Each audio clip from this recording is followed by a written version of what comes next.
Mooer has started to release their next generation of multi-effects units, and this is their first offering, the GE1000.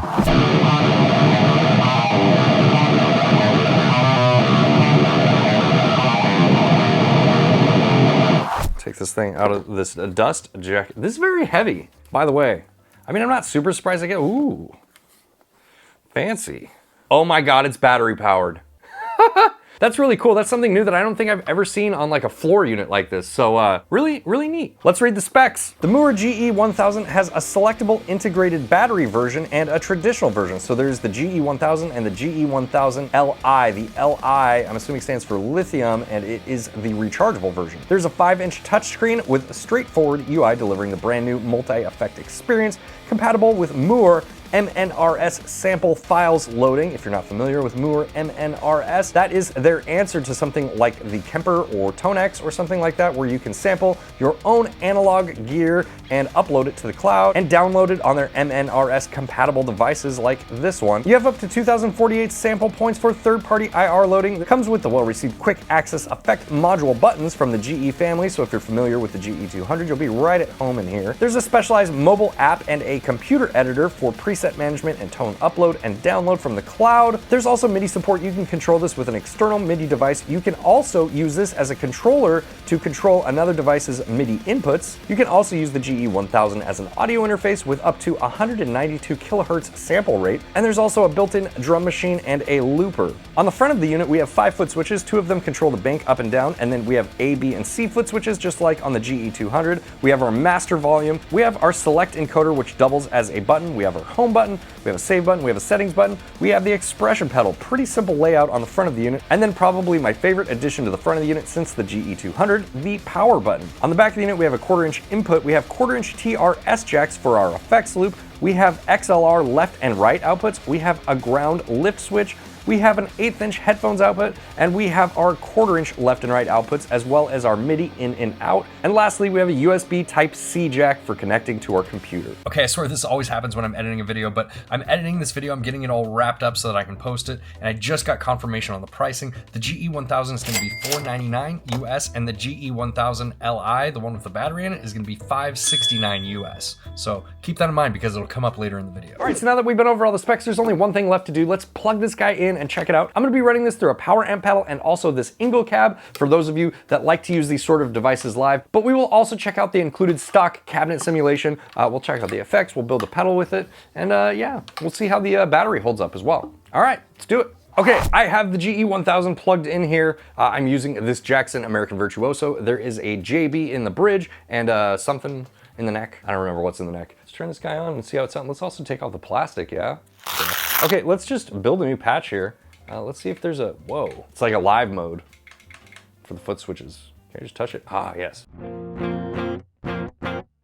Okay, so there we have a clean signal.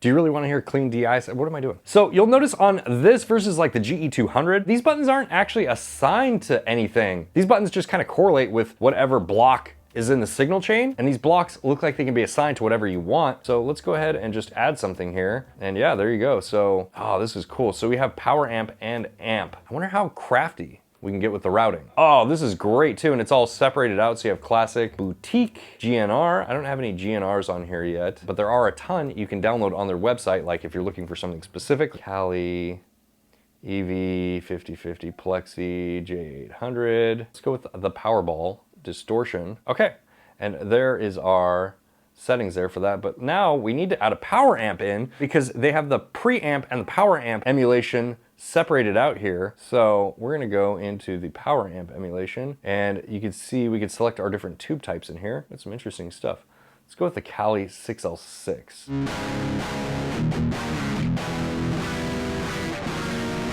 And you know, no cabinet yet, so let's add a cabinet in here. And maybe we'll put this a little bit further down in our effects chain so we can try some other stuff here. And we have the same thing, classic, boutique, and then GIR. But the classic and boutique is a little bit confusing to me. Like, is what I'm looking for a boutique? 𝗦𝗡𝗏 4x12A.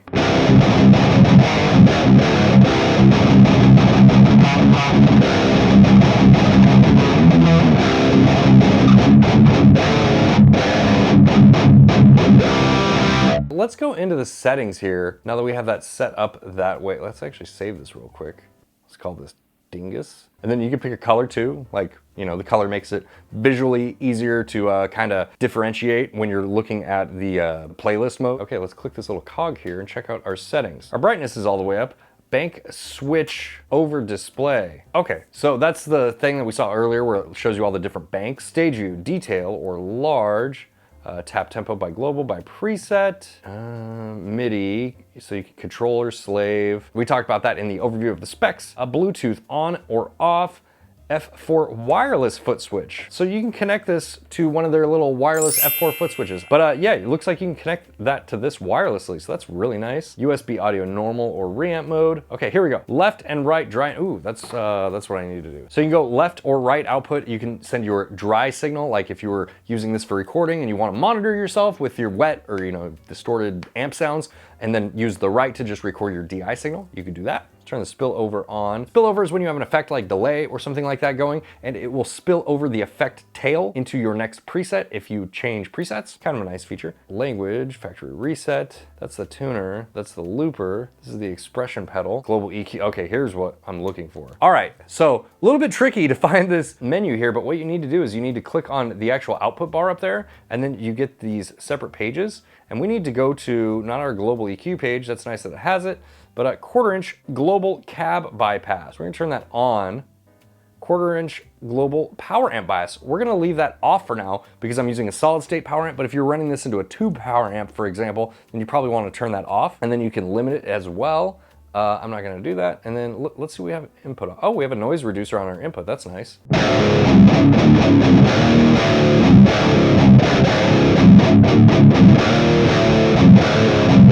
Very cool. I like the touchscreen on this. You know, it's a 5-inch touchscreen, so it's smaller than something like the Quad Cortex or the ToneMaster Pro. It feels appropriately sized for this unit. You know, this just reminds me a lot of the GE200, you know, in its like whole design philosophy, just with some really big upgrades, it feels like. You know, having this flexibility with your signal chain is a big win for this small of a unit. This is really nice. You have these like input and output LEDs on the signal chain as well that show you if you're clipping or not. And you can see though, just by using this setup, we have an amp, a power amp, and a cabinet. We're at 63% of the CPU. You know, it's like 63% of the capacity, like memory, I don't know. I'm not a computer guy, man. But we're at like 63% of the capacity, so that's a little bit worrying. Like, what happens when we start throwing stuff in here? Let's just do, you know, our go-to 808 here, and we can, oh yeah. I want these to be rotary encoders. I'm so used to that. That's not the case though. You actually have to use the touchscreen or the little encoder wheel.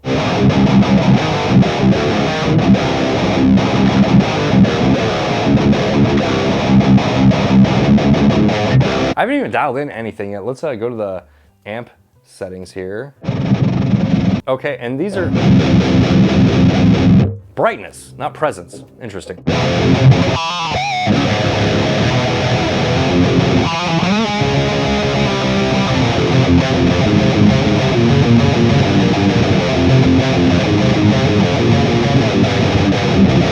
Let's go back to the power amp section here, and maybe we want to turn this presence up.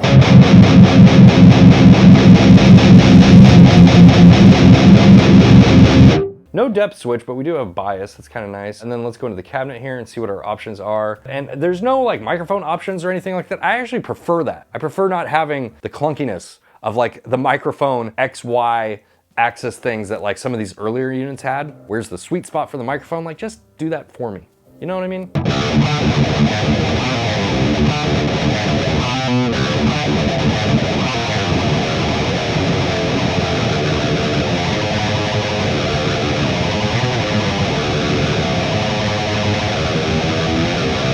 Sounds very, very good. We're at 69, 69. All right, actually it's like hovering there between 69 and 70. Sounds really good. Let's see if the cab thing we did earlier is working. Let's see what it sounds like through the actual cabinet now.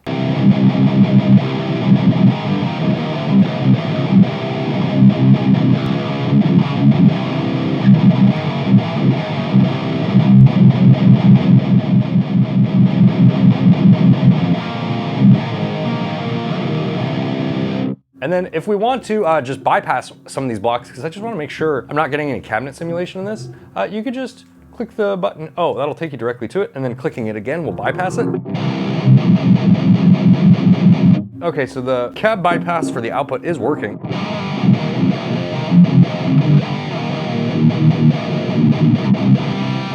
It just seems very dark. It's just this cabinet. Let's maybe swap out this amp for something else. EV, so we have PV5050 and EV5050. Let's do the EV5050, yeah? Let's just turn this noise reducer off.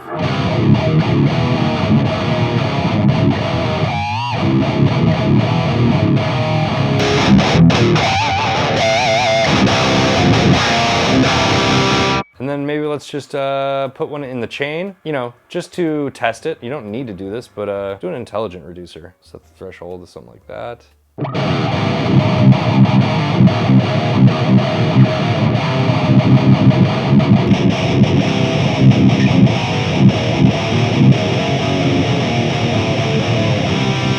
Yeah, it's really hard to hit those pinch harmonics.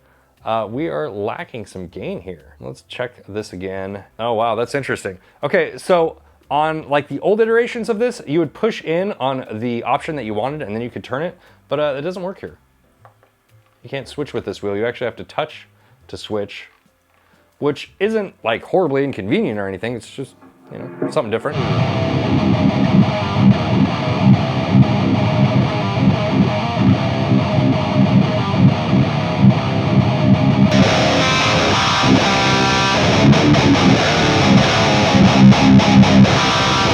You know, Mooer's multi-effects units have always been really great. They've always been really good, like, value propositions. And while at the time of filming this right now, I don't know how much this is going to cost when it comes out to the US market, if this is similarly priced to something like the GE250 or something like in that range, I think it's gonna be a good value. It's pretty cool. It's pretty cool the updates that they've made and like they kept, you know, the sounds intact. So yeah, good stuff.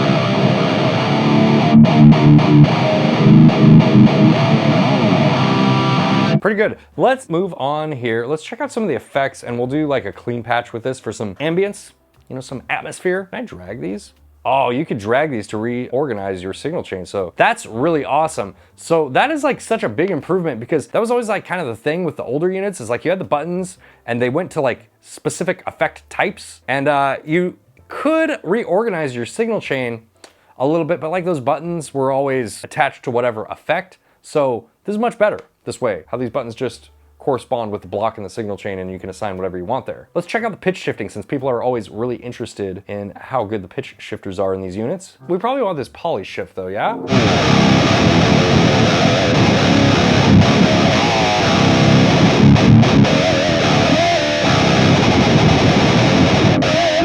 It's amazing, we're actually at less than we were earlier. We're at 68%. So maybe the, you know, memory usage, whatever, the limitations with like how many effects you can add, not as dramatic as I thought, because we didn't really add any by adding this whole pitch block here. And we're at 85% of the battery. I've been filming for like half an hour at this point. So just FYI, the battery life seems to be pretty good. This is the pitch shifter.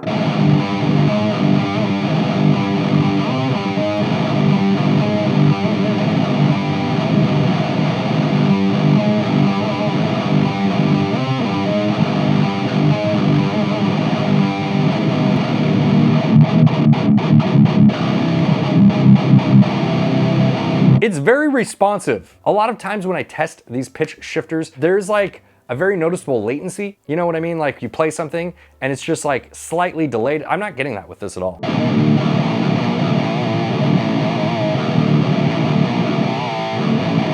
It's very, very quick and responsive. Let's go into the pitch shifter here and let's just test it as like a detuner. Let's just try something simple. Like let's go down 2, which would be like B, that'd be like A.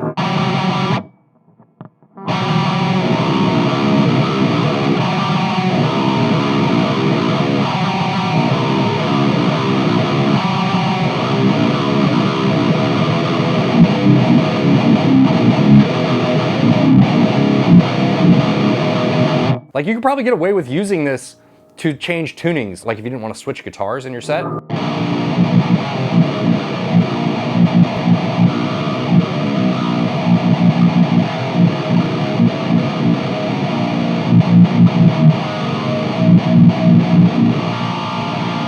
It does a really, really decent job. It is not the best that I've ever heard, but you know, like, I'm not super surprised by that. It's very good for being in a unit that is this small, and it's not like, you know, eating up all of our memory and whatever. So I think those are big pros for it, but definitely usable. I like how these are all color coded too. So when you assign an effect, it actually changes the lights on these little buttons and they color coordinate with your signal chain. So let's turn this guy off. Let's save this, and then let's make a new patch here. And I'm gonna go empty. I just wanna make a clean tone, so I'm not gonna go crazy with this. We'll do some EL34s.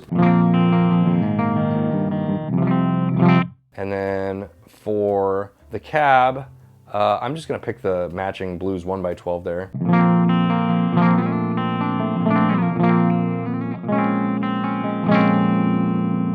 Okay, cool. Man, I love that you could just reorganize your signal chain like that, and since these aren't, you know, assigned to specific effects, like, it just works. It's really nice. Okay, let's actually drag this back a little bit further. Let's add a delay. Let's do the 𝗦𝗦𝒐𝗰𝗶𝗹 delay. That sounds ambient, right?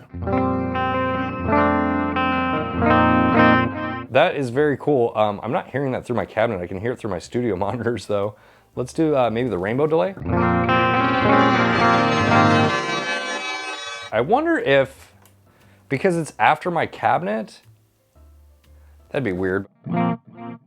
Oh, there we go. So it's after my cabinet, so I couldn't hear it through my actual cab here. So it looks like whatever is after your cab block is not gonna go out of your actual cabinet. So it looks like the cab bypasses everything past the cab block if you're running it into an actual cab, like you just mentioned, cabinet. Something you're gonna have to keep in mind. Let's go with the reverb, and again, tons of nice reverbs here. Ooh, let's do, I like a nice reverse reverb.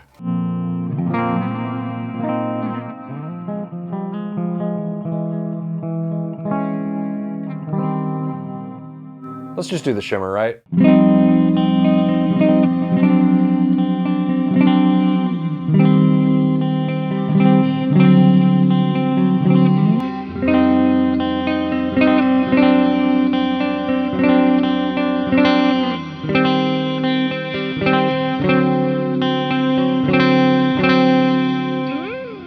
The effects sound very, very good. Let me move the cab block to the other side of this. That way we can hear it with the built-in cab for those of you that are interested in that.